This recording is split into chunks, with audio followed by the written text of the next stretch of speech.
Hi everybody, welcome to this week's edition of Straight Talk with Bren O'Brien and Tim Rowe from The Straight, brought to you by our sponsors, Inglis and Darley. Today, Peter McGauran steps down the ATC, the value of a $10 million Melbourne Cup, and radio waves in Victoria. Inbreeding and bloodstock, the dispute between Racing Australia and Thoroughbred Breeders Australia over foal returns sharpens, the strength of the High Chaparral sire line, and an extended interview with bloodstock agent Stuart Boman. And in wagering, the global challenge to racing's funding model, data breaches, and a tough time for bowlers. Tim, great hugging here as always. The big 24-hour for news. It was sort of cruising along relatively quiet this week until about 6 o'clock last night when we learned that Peter McGauran was departing from the ATC. Look, not a surprising outcome, I don't think, that given what happened with the Rosehill decision and everything else, but it is a monumental time for the ATC as they sort of seek to reshape their strategy after a bit of a palaver around the Rosehill stuff. First of all, it was a masterclass from, there's few examples this week from racing PR hacks. Great, bury it just before the 6 o'clock news on Origin night. Absolutely well played to them. Going to bury bad news do it when something else as big is brewing or happen. And been a few examples of that this week. And it's probably a surprise that maybe it took this long for Peter to stand down. But, whether Save Rosehill had the numbers or not, that's who knows. But I think for the betterment of the ATC and moving forward, they need a new leader. And what that means for the executives there, Steve McMahon and McGauran and others, who knows if new leader comes in and wants to sweep out the place and start again, I'm not sure. But I think for the betterment of racing, Peter had to go. Yeah, and I think Peter did lead that, for right or for wrong, led the Rosehill charge. The execution of it was, to be perfectly polite, sloppy. They didn't execute it well from the very start, and it weighed heavily on his leadership moving forward. Now, the Save Rosehill group said that they had a petition ready to go to remove McGauran. The ATC denied that to me yesterday. They said they didn't have the numbers. We hadn't seen the numbers. It doesn't matter now. I think that the challenge is still very divisive and it remains divisive. I guess that's the point. I mean, I think that the hope that everyone will come together after the Rosehill decision and go, oh, well, we said no, we move on now. That may be the case for some of those who backed either side in the training ranks and places like that. But for people who've been at the heart of this fight, I think it goes on. And I think this rolls on for a while yet. And I think that, I think that the hope that someone may come in and make peace and sort out where the ATC needs to go moving forward might be a bit ambitious and unrealistic. But we'll see how it plays out. Racing politics is forever surprising. Perhaps Peter McGauran's departure, one of the least surprising things. As you said, albeit well timed on a night where eyes were tuned elsewhere. And that sort of occurs in that regard. Tim, we'll move on quickly now to a prize money announcement for Racing Victoria. We've been waiting for this one for a while. We'll start with the headline number first of all. A $10 million Melbourne Cup. Is it a good thing? Well, they've taken money from other major races to pay for this. So it is still Australia's biggest race by, sixfold in betting turnover. And I would argue from engagement, even more than that, because the $1.50 each way punters bet once a year on the Melbourne Cup. It is still vital to engagement. And I'll use my own kids as an example. It's the Melbourne Cup. Even my son the other day asked about Max Dynamite, what's happened to him? How many years ago did he run a place in the Melbourne Cup? Because he had $1 each way. I did. Yes, but you know what I mean? So it still has that engagement. I think it needs a headline number, and 10 million, I can see the arguments for it. Yes, there's a cash, pressure on budgets and things like that, but I think it's okay. I think you can argue strongly that they've made the right decision there. Yes, maybe that 2 million could be spent elsewhere, but as we'll discuss, that they have topped up or the bottom of the industry with maidens and things. So yeah, look, I'm in favour. I can see why they've made that decision. Yeah, it's an interesting one, I guess. In 1985, the Melbourne Cup went to $1 million. It was national news, first $1 million race. Now, obviously, this is not the first $10 million race in Australia because the Everest and the Golden Eagle got there before it. So it's a little bit of a different story. But yeah, there's an argument. What does a $10 million Melbourne Cup achieve that an $8 million Melbourne Cup doesn't? We'll get into that in a minute. I guess, yeah, I do agree with you that there's no financial reason why the Melbourne Cup can't be worth $10 million. It contributes far more than that to the racing industry. The question is whether it should be worth that, given the challenges elsewhere in the industry and the challenges faced by both Racing Victoria and the VRC in recent times. But part of that is this prize money down to 24th. Now, pretty much horses now get a participation levy of $100,000. So if they participate in the race, our horses 12 down to 24th will now get $100,000. Now you work that out roughly. That's $1.2 million being paid to horses that are in the second half of the field. Now, look, I can see why it's happening, and I think it is a good incentive for those who want to participate in the race, and the VRC has sort of pitched it as a reward for those who qualify for the race. We get stuck into the win your ring debate in a minute, something I'm quite passionate about, but is it the right move, Tim? I mean, this one's an interesting one for me. Well, I haven't checked the conditions completely, but I think they're effectively just giving back their entry fees. I think it is, if you pay up right to the end, it is quite costly to have a runner in the Melbourne Cup. I think it was around 90,000. So effectively they're just giving their money back, particularly by the time the trainer and the jockey cop their 10 and 5%, they won't be giving that up. So, look, again, I can see reasons for it. It's okay. The argument that, the Melbourne Cup's paying for the international horses or international owners, this way everyone gets a little piece of it and, again, wants to participate in the Melbourne Cup. I think that it would be a disaster if people go, you know what, it's not worth it. I'd rather not run my horse, and all of a sudden we have 20 horse fields, 18 horse fields, and that would actually harm turnover. And I think that's part of the argument why they'd never have emergencies in the Melbourne Cup, because they don't want people betting on emergencies and not getting a run for their money. They can argue about it's the technology. I think it's actually that not wanting emergencies for that reason, for betting, and people not understanding that, the once-a-year punters understanding emergencies and how that works. So, yeah, look, again, I think it's okay. Yeah. The only thing I'll say about Tim, and this is my only little thing about it, and I'm going to play devil's advocate on this one, right? The Melbourne Cup's focus has been sharp their welfare over the last 5 or 6 years, and they've achieved an excellent turnaround of the way things are going. The vets do a very stringent job of ensuring the horses that go to the Melbourne Cup are ready. So I'm not saying that's not going to happen anymore. If you had a runner you were sitting there going, oh, maybe I'll set it for this year's Melbourne Cup. Oh, hang on, might be a little bit over the top, not quite ready to go.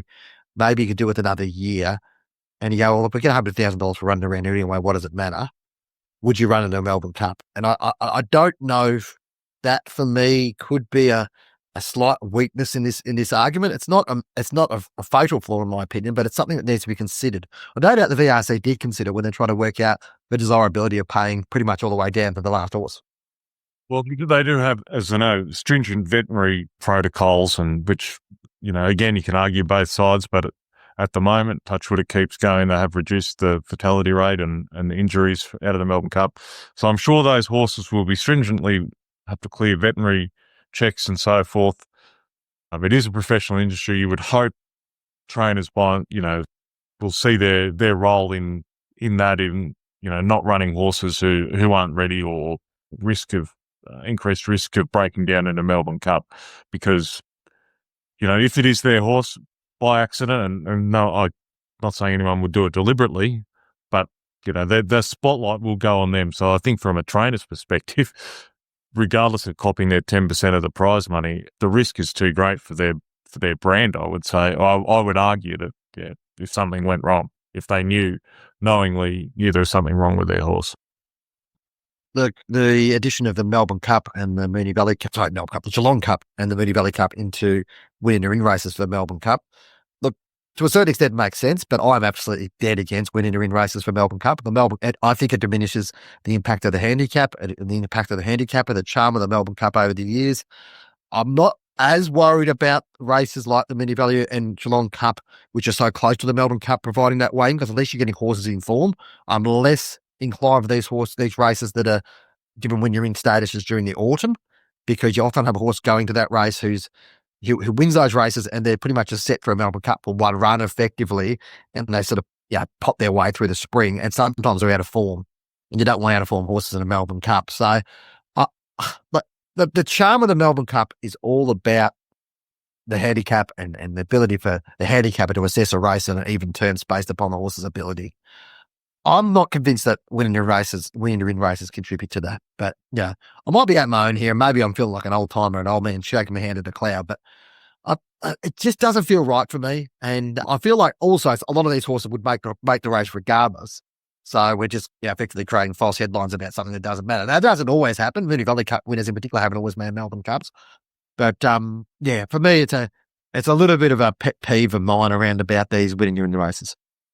You know, fair. Actually, I probably agree with you on that point with to do with winning your in races and handicapping properly. I'm not a handicapper, but big spread in the weights, and giving those ones on lightweights a chance, and 6 and 7 and 8 kilos from the top, I think it's good for betting, and I think it'd be good for the race. Other prize money moves from Rosehill Victoria, a significant boost for maiden racing, which is a major change in the sort of structural way maiden races are created. Cox Plate also up for this year, which is significant. It's the last Cox Plate at the current layout for Moonee Valley. Changes in the rating races will be interesting as well. Look, the maiden prize money boost is probably the main one, Tim, and probably I think it's a $5,000 boost per race effectively. So many maiden races run every year. There's discussion around about maidens being one of the hardest races to win. I believe you've got a bit of a different opinion about that. Actually, it's the easiest race to win. It's just some majority of horses aren't good enough to win a maiden, but it is their easiest race to win by, it's obvious, isn't it?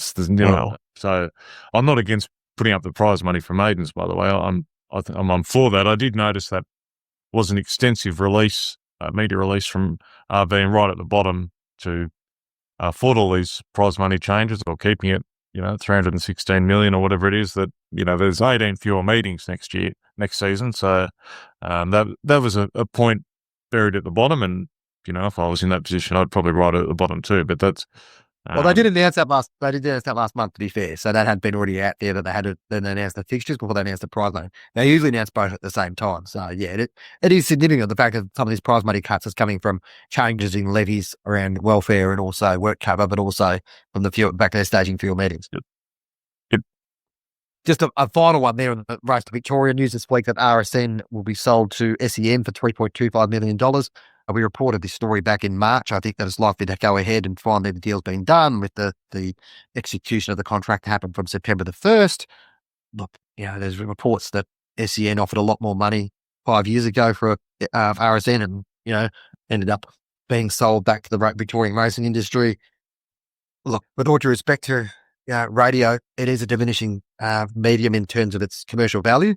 And I think, to be honest, like from my perspective, they probably haven't done too badly in Racing Victoria to get some business done here. And, what is a service that people do require still, but it's probably not as lucrative as it once was, Tim.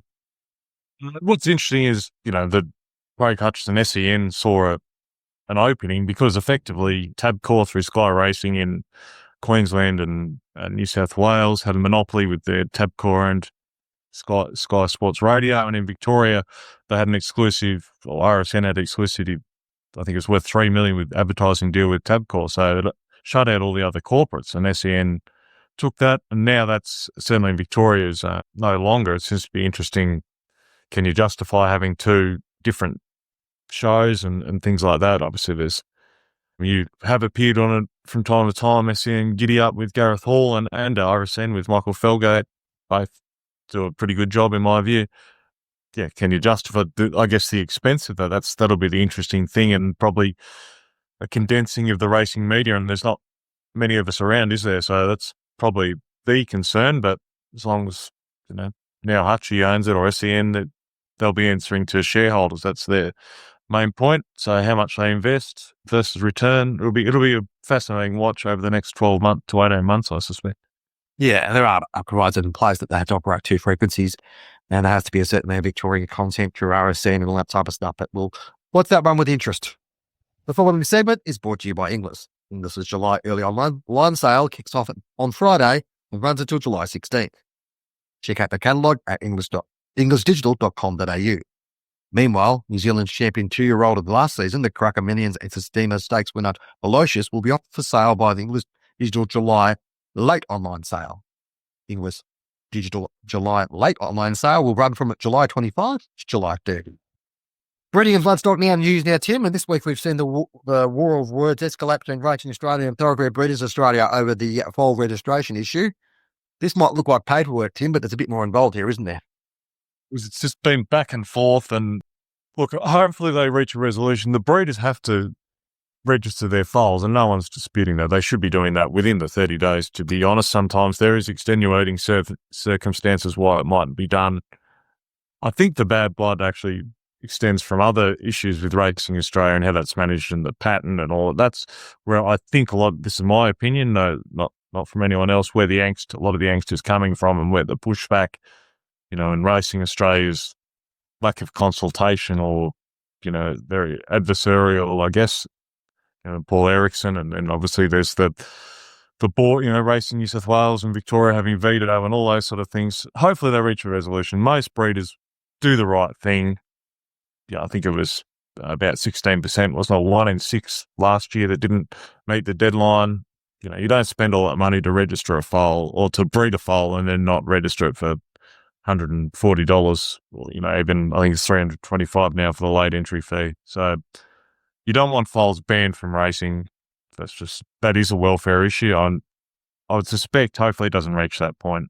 They need to come to the table, and even if it's privately, Racing Australia saying, yeah, look, people will have to pay $500 if they want to come to appeal, but we're not going to hold them back if there's, from registering that foal. It's just a bit of an extra penalty.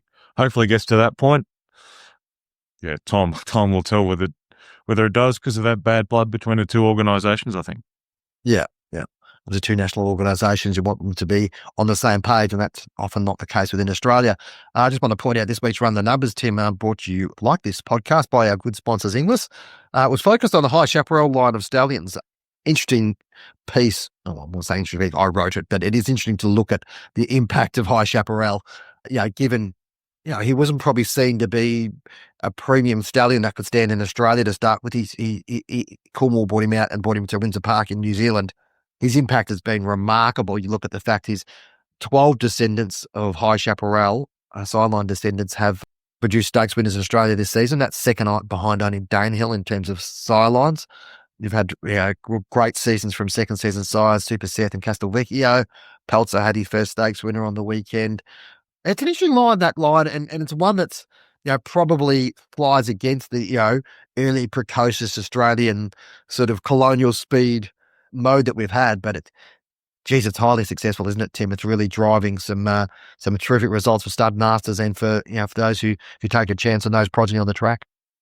Well, and what's interesting about that High Chaparral line is the majority of the best horses were from that. I think it was 4 crops from Windsor Park, and so you think in first crop shootout, obviously he was a gelding. There was Monaco Consul, and then I think it was second or third crop was Dundeal, who's obviously Castelvecchio and Super Seth, and so you think was Peltzer. So yeah, it's just interesting that maybe it's a mix of mares. Ace High did come from the Cornwall crop, and he's doing a good things from New Zealand and Rich Hill there.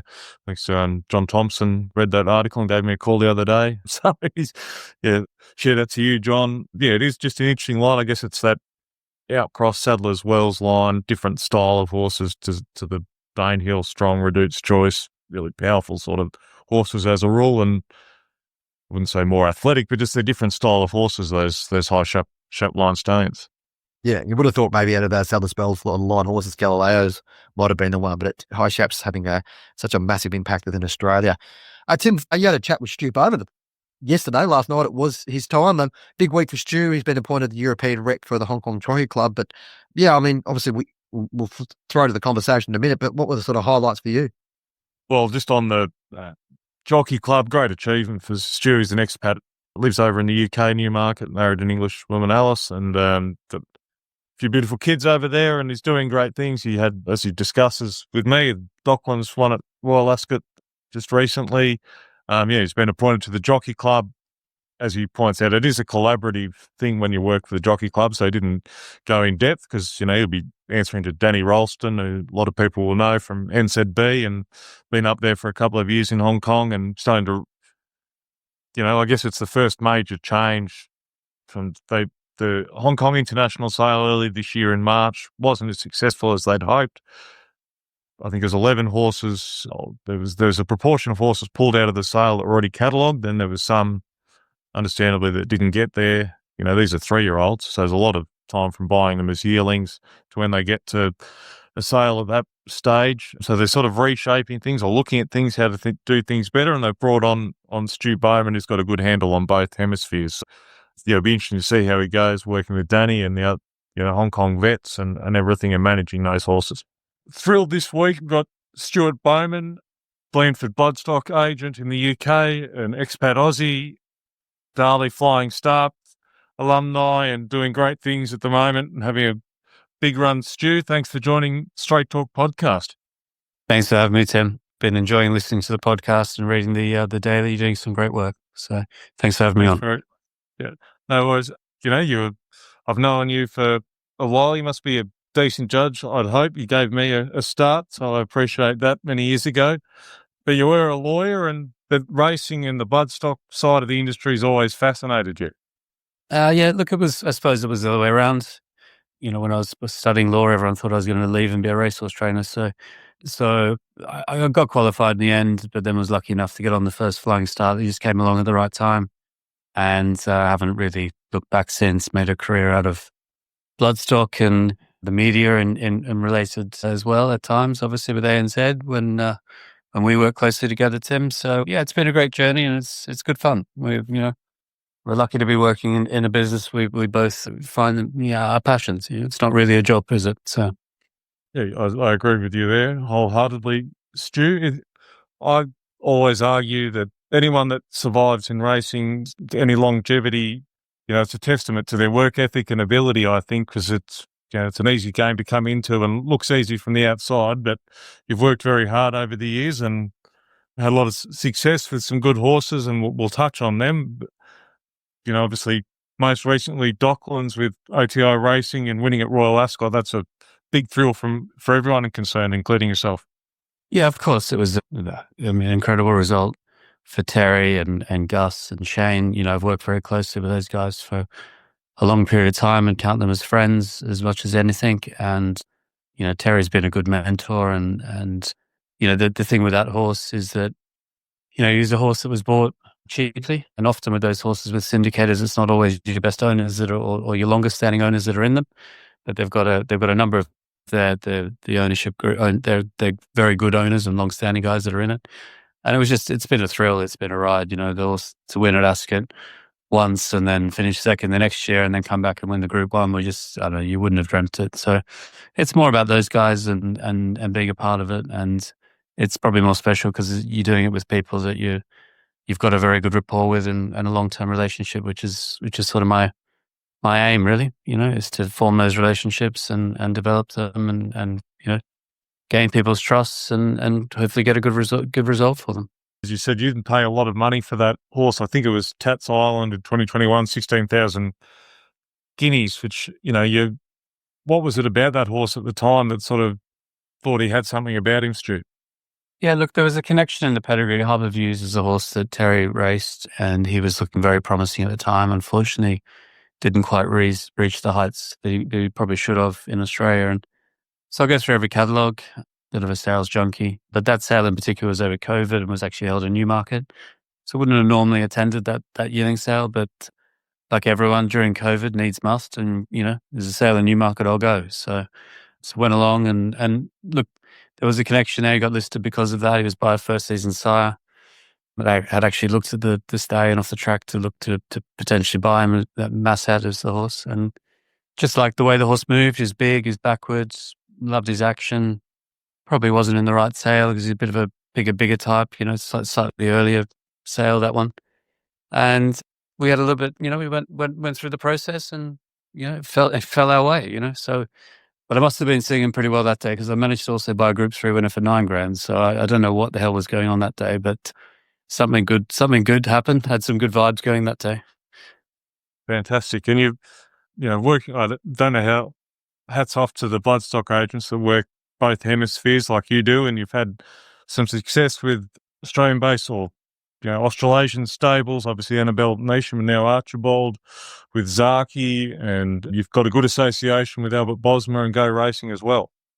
Yeah, look, some real core, clients in my career, which have been great and very loyal to Annabelle and Rob and their team. That's been a great ride and a great journey.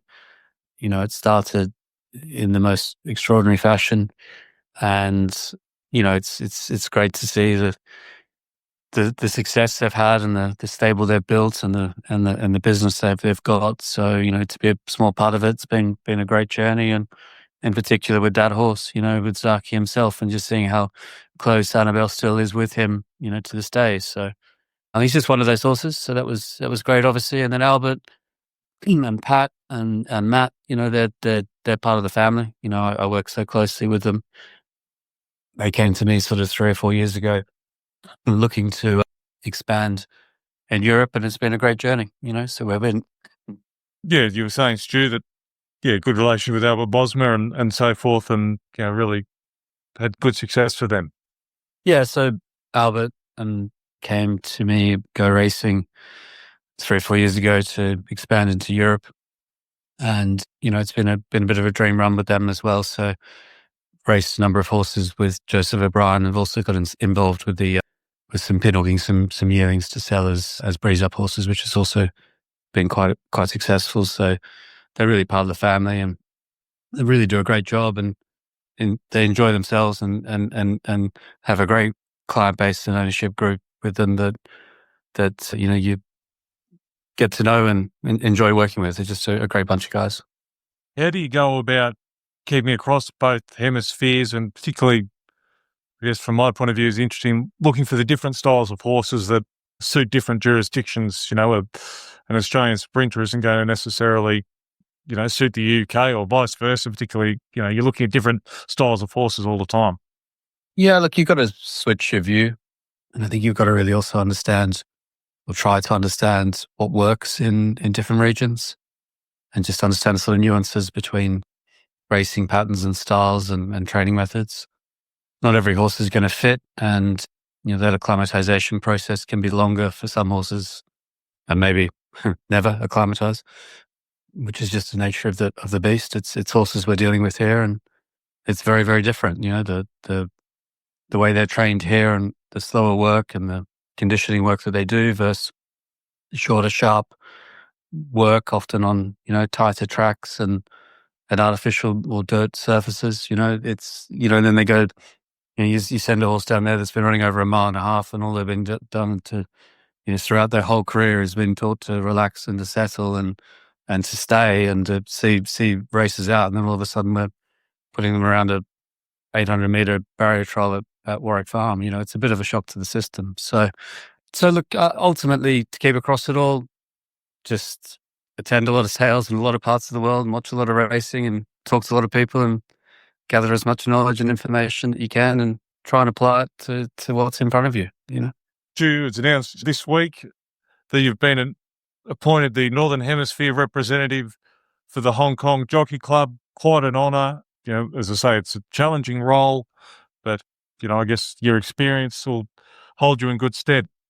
Yeah, look, exciting to get that appointment, and unexpected. They came to me.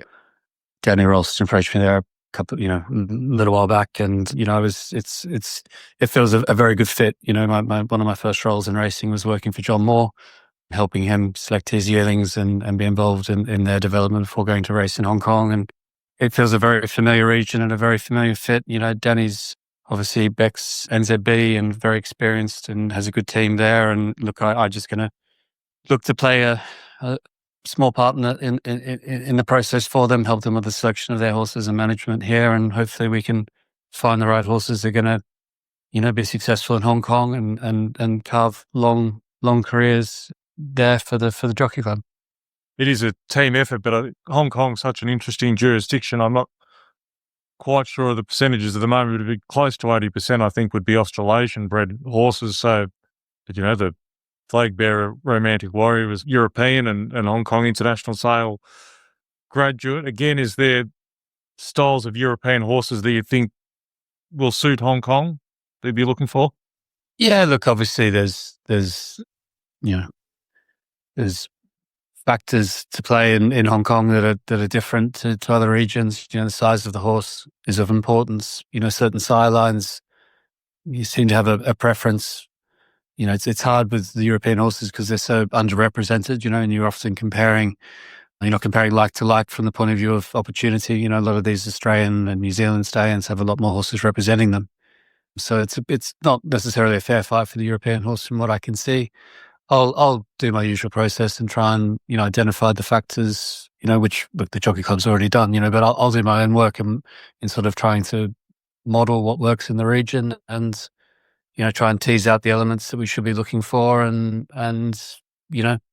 try and put the odds a little bit in our favour to get horses that are going to suit. But, they're pretty obvious things that seem to work. Most of the races are run at, sort of 7 furlongs to a mile. I mean, that sort of distance range. And, obviously you need horses that've got a bit of speed and a sound and have longevity as much as anything else. So, yeah, Stu, one of the markets that Australasia is not really exposed to certainly is the Oz horses and NZ Thoroughbred marketing try to encourage them to invest down under. But in terms of export market, the Middle East is such a fascinating region, and how important is that to the Northern Hemisphere and global racing and the bloodstock industry? Well, yeah, the Middle East is the market for us. It drives most trade in Europe. Obviously, Qatar has been such a huge region of investment of late. Dubai always and the UAE, and still continues to be so. Bahrain's growing at a rapid rate, as is Saudi. But there's the smaller countries that are also participating, which you see here. At the horse and training sales in particular, it's almost like a meeting of the UN or the Arab League. There's huge amounts of countries represented here, and primarily from the Middle East. So countries like Kuwait, Iran, Iraq. All of these countries are operating. And they're all participating, and they've all got a connection to the horse, which I think is quite important. In each one of these regions, the connection with the horse is a little bit closer to other countries, and it's still a little bit closer to be a part of their culture. I know you've got a sale to get back to, Stu. So last question, I won't drag it on too long, but the UK or British racing, there's talk about upping the racing tax, and it seems that the industry is really united in trying to lobby against that. How do you see that at the moment? Is it too little too late? Big question, Tim. I normally err on the side of not getting involved with politics. And look, it's the underlying foundation of the funding model within British racing has, been fractured since it was first agreed. So this is just yet another knock along the way between affordability checks, the foundation of how the levy system works here, and now this and offshore and illegal gambling. The financial basis of racing in this country has never made any sense, and it's only getting further away from that.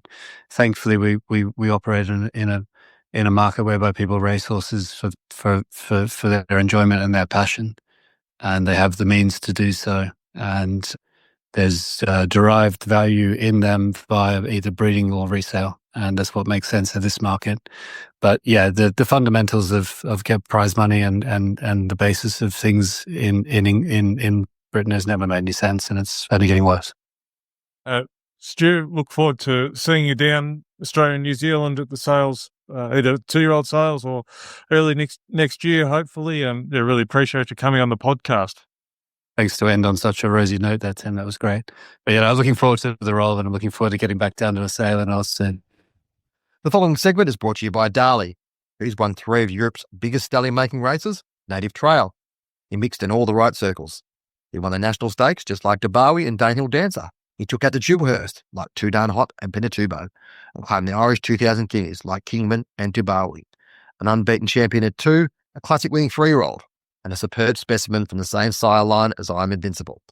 Native Trail returns to Darley this season.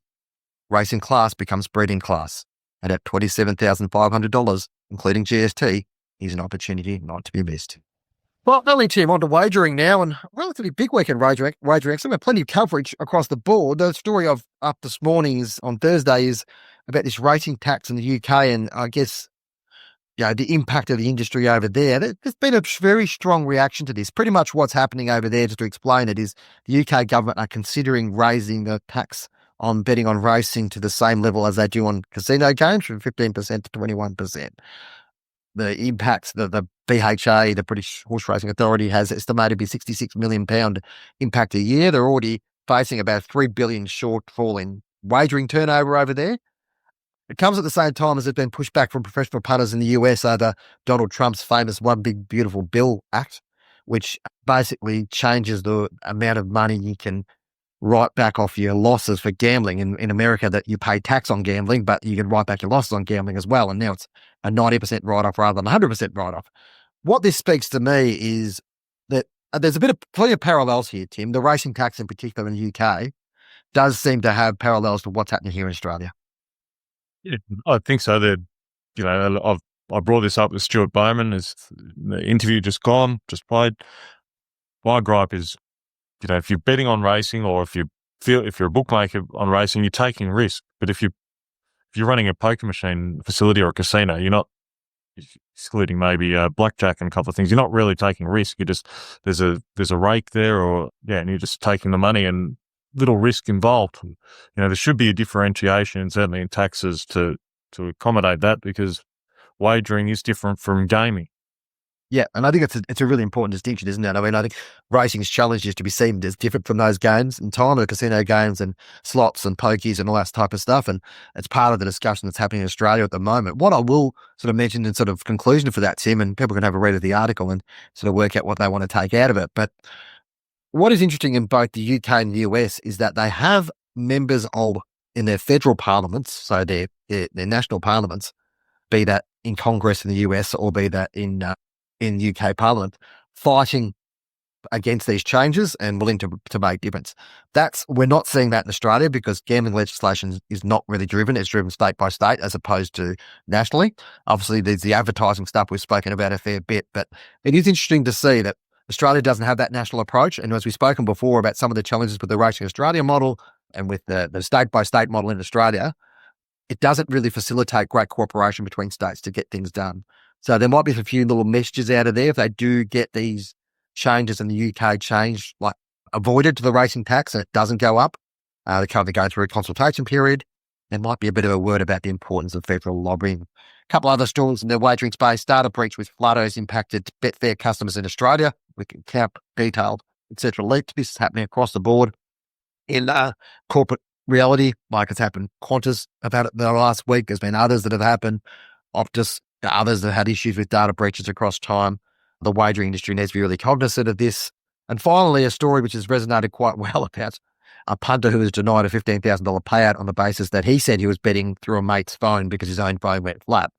Neds, who conducted the account, said that basically they thought that he was betting through a phone of someone who'd already been banned from operating on certain same race multi-products.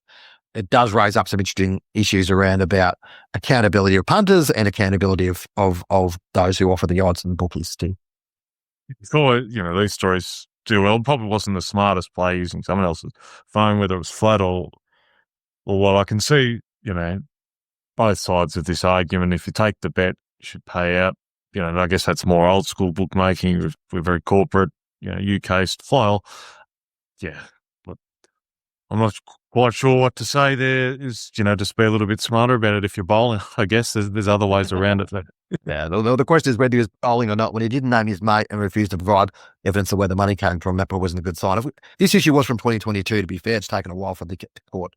Thanks for joining us on Straight Talk, brought to you by our fabulous sponsors, Inglis and Darley. Don't forget to give us a rating wherever you're listening to us, be it on Apple, Podbean, Spotify, watching us on YouTube, wherever else. Send us an email, editor@straight.com.au. A couple of people sent free things this week, which was great to have a look at. We'll continue to have that. We might even have a pod or a question and answer pod coming forth at some stage, Tim, to answer a few questions to these people. Thanks for listening. We'll talk to you again next week.